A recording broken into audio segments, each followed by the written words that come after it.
Okay, hello. This is the second part of my summary on how the USA is starting a new Cold War with Russia, right? And we're doing so by attacking, threatening, and provoking Russia in many ways. 19, all right, to induce Russia to react defensively. And then that is then spun to portray Russia as a dangerous aggressor. So we jam them, get them to react. And then when they react, we point the finger at them and say, see, they're an aggressor. This is a classic get you again game that the masses fall for forever. They never learn. This is then dished up to Congress and the American public as proof of Russian intention on military expansion to remake its glorious empire, which is bullshit. There's nothing worth taking on Russia's south and west. Nothing to the west, nothing to the south worth taking. Only three countries in the east, Japan, South Korea, China, are worth taking. But Russia can't take them. USA also falsely portrays Russia as a fearsome military threat, when in reality, they have proven time after time to be a paper tiger with a long string of embarrassing military failures. Losing to Chechnya, having trouble with Georgia, and come on. Nevertheless, these are being used to fuel a war, a Cold War, which involves an arms race. That's the money maker, the arms race right here. You don't need a hot war. An arms race is just as profitable as consumption of weapons in a hot war. Because really, when you accelerate R&D and you replace weapons, that is de facto a form of consumption of the old weapons being replaced by the new. Now, this will line the pockets of the U.S. military-industrial complex / power elite because these are one and the same. But it will be a diversion of resources from the greater good, which in my opinion, I mean, this is just my opinion. I'm not into all this socialist crap, right? But I think, in my opinion, the best utilization of our resources is to invest and improve U.S. productivity to grow the economy, create more opportunity, and to better compete in global markets. And that's our security, especially against China. 3 times thus far, I've taught this list of 17 attacks on Russia, right? Plus plus two more. That makes 19. None of these are mentioned by politicians or the media. They never say anything about it. They only focus on Russia's hacking us, right? And that's what Russia can do to us. They can hack us. That's what they're limited to. They hack our government, hack our main companies, whatever it was, Google, Amazon, I don't know. Pipeline now, they got the Colonial Pipeline. I mean, there's no proof it's Russian government, but you kind of know they're behind it, right? It's a Russian hacking group called Dark Side. And they hacked our elections. But we hacked them. And we screw with their politics. But there's no mention of that. We got NGOs inside their country meddling with their politics. We've been hacking them since at least 1982, when we blew up their Orangard pipeline. Now, I'm not going to review the 17 attacks here, right? I've taught this 3 times in my lessons on how the U.S. is starting a war with Russia, Cold War with Russia, right? If you don't remember it, it's not going to do any good. What I'm going to do is provide a brief summary of a sample. So here's the 17, right? And let's see, where am I here? Okay. So the first sample I'm going to go over is how the USA is jamming Russia with a nuclear weapons threat by installing anti-ballistic missiles in Romania and Poland, under the bogus premise that Iran will launch nuclear weapons or other WMD at the two countries, right? So ABMs are anti-ballistic missiles. And let me show you. Here is the cruise missiles. These fly low and slow. They try to hug the ground so they go under radar. You can't detect them, right? Ballistic missiles fly high. These are like, like a space missile, right? Right? That's anti-ballistic missiles are meant to shoot these down. You don't need an ABM system to shoot these down. It's only the ballistic missiles. All right? Now, this is total bullshit. Given one, Iran doesn't have a nuke. All right? Iran doesn't even have a ballistic missile that can hit Poland. So here's Iran, here's Romania, here's Poland. The longest range Iranian ballistic missiles can only hit part of Romania. A little over half, roughly around there, they reach. All right? Here's the map. See, there's Romania. It's cutting it in half. A little more than half. Right? There's Romania. I blew this up. It can't touch Poland. Why are you putting missiles in Poland? Bullshit. Can't even hit Poland. Its longest range ballistic missile can only hit part of Romania. All right? Now, next is, well, why in the world would Iran throw a conventional warhead at Romania or Poland? They can't even reach Poland. Why would they even bother with Romania? Why would they even know they exist? It's crazy. What are they going to do with a conventional warhead? Let's say it's a 1,000-pound warhead, which is reasonable. Or even let's say it's 2,000 pounds. What are they going to do with that? Blow up a building? Or maybe not even a whole building. Blow up part of a building. What are they going to get from that? Now, what they're going to get from that is NATO retaliation. Almost all these nations are part of NATO, right? I don't want to go through them all. In Europe, you're looking at, Austria and Switzerland, not part of NATO. All Balkans are part of NATO except for Kosovo, Serbia, and Bosnia, right? Everything else is part of NATO. So you attack a NATO country, NATO's got to respond. Iran throws a ballistic missile at Romania, let's say, right? They can hit Romania. I'm not sure what is Romania's big city there. Anyways, so they throw a missile, right? Blow up a building. Big deal, right? NATO's got to respond. NATO's going to take out all Iran's damn ballistic missiles. You know they got to take them all out. But to do that, what do first? Before you fly in, start whacking all their missiles, you take out their command and control communications. You take out their early warning radar system, their whole network. You take out their air force so they can't oppose you. You take out their surface-to-air missile defenses. Then you destroy their ballistic missiles. What does that do? That leaves Iran totally toothless. No claws, no teeth. It's like an old dying lion with only gums. And what does that make it? Totally vulnerable to Iran's real threat. Who's Iran's real threat? Romania? Poland? Are you kidding me? It's the Sunni nations. Shia. Sunni. That's the real conflict over there.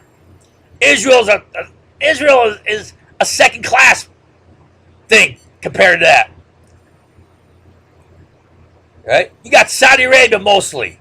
That's the real threat. So you're going to leave Iran totally toothless? They're going to do that? Leave themselves totally toothless to face the real enemy? That's just insane stupid. No one's that stupid. Even the American public is not that stupid. They can surely see this.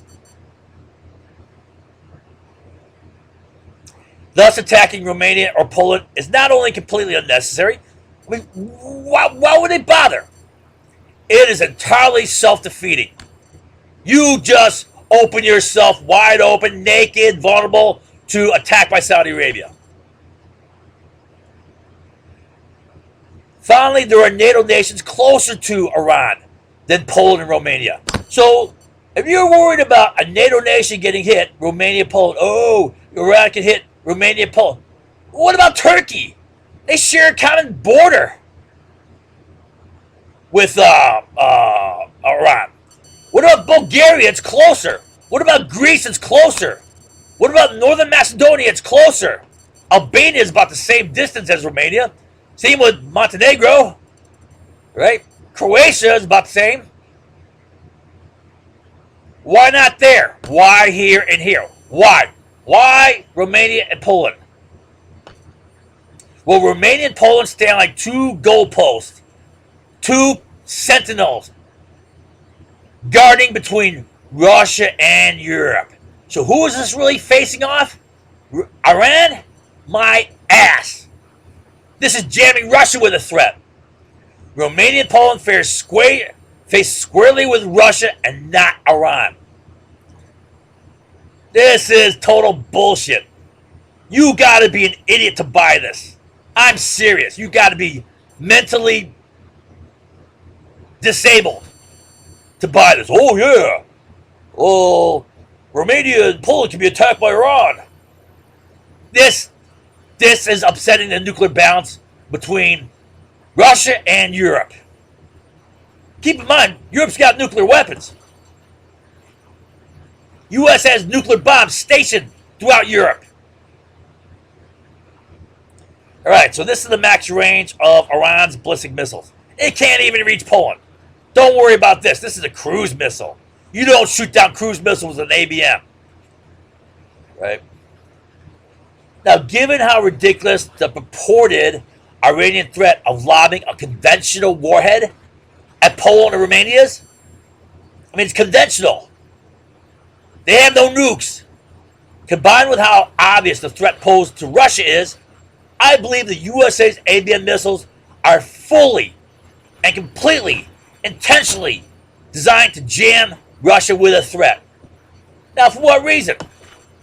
To induce Russia to respond, so we can paint them as a provocative instigator, and thus fuel an arms race, pointing at them as the cause, which will make a lot of money for the military-industrial complex power elites.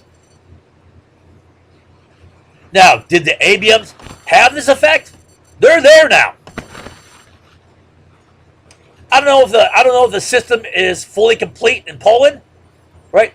It is fully complete in Romania. It's probably nearing completion in Poland.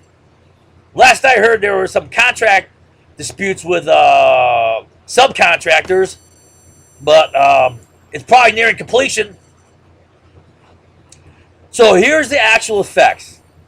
Now, going back since at least as early as February 2007, Russia, because I got them on record complaining in February 2007, Russia repeatedly warned that, hey, if the USA installs ABM systems positioned between Russia and Europe, that would upset the nuclear balance, and that would pose a threat to Russia. And they would have to respond by deploying intermediate-range nuclear weapons in violation of the INF Treaty, Intermediate Nuclear Force Treaty. Now, I have them on record saying this. I taught you this. I know people don't remember. So why is that important? Well, Europe has nuclear weapons. Britain and France both have ballistic missiles, nuclear-tipped ballistic missiles. And I believe France has nuclear-tipped cruise missiles that can be fired from planes. And USA has nuclear bombs, the B-61 nuclear bombs stationed throughout Europe. Germany, Netherlands, Belgium, Italy here, 2 places in Italy, and in Turkey. Right? So there's a nuclear standoff here. We put anti-ballistic missiles here. That upsets the nuclear balance. That upsets mutually assured destruction balance, which I've taught you. And if you don't remember, I'm not going to teach it again. It destroys that balance. So Russia's a threat. We jam Russia with a threat. Now, in 2016, U.S. ABM system in Romania was complete. Had bid opening ceremony. In fact, at the opening ceremony, they stated Iran is a threat. My ass. And then they started construction of the Polish one in 2000, right after they broke ground the very next day.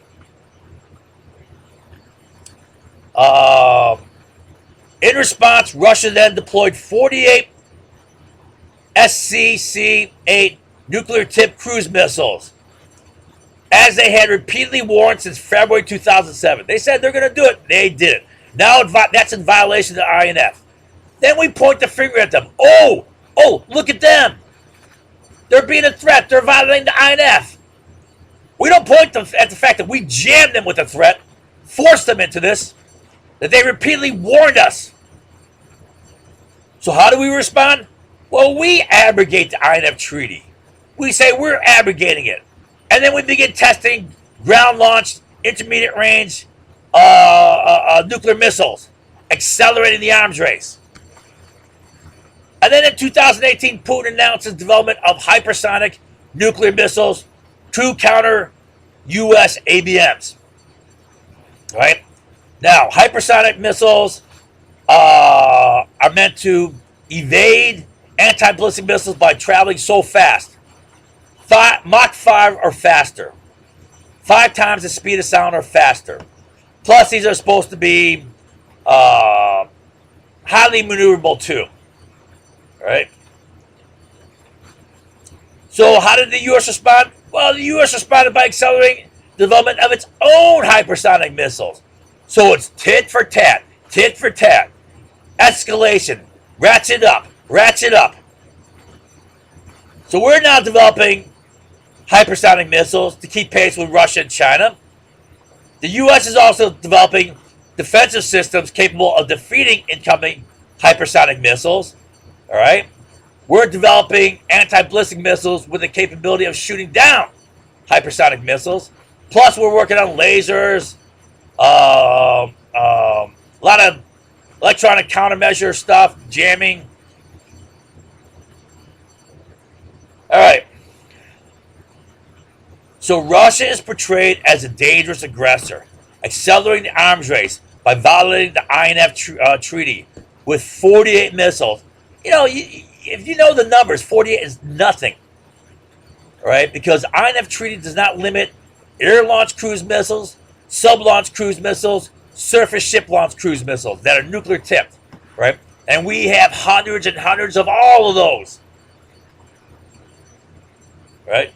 48 missiles is a drop in a bucket, but it's almost like a token thing, right? But it's a violation. And then they're developing hypersonic missiles. When all of this was driven by the USA's abrogation of the ABM treaty and installation of ABMs in Romania and Poland for totally bogus, bullshit, ridiculous reasons. And the stated reason is Iran's possession of both ballistic missiles and WMD. Well, they got no WMD. And they don't have a ballistic missile that can even hit Poland. And only part of Romania. And why would they hit a NATO nation when they would just get totally whacked and made totally vulnerable to their real enemy, the Sunnis? It's just insanely stupid. Who would buy this? American public? Congress? I swear, we elect these congressmen. Bunch of half-wits. So the United States blatantly manufactured an arms race. All right, this is an escalating arms race. Pointing the finger at Russia and portraying Russia as a dangerous aggressor to further fuel that arms race. All the while, big money is going to be made. So USA is driving the arms race. USA, not Russia. with 17 attacks.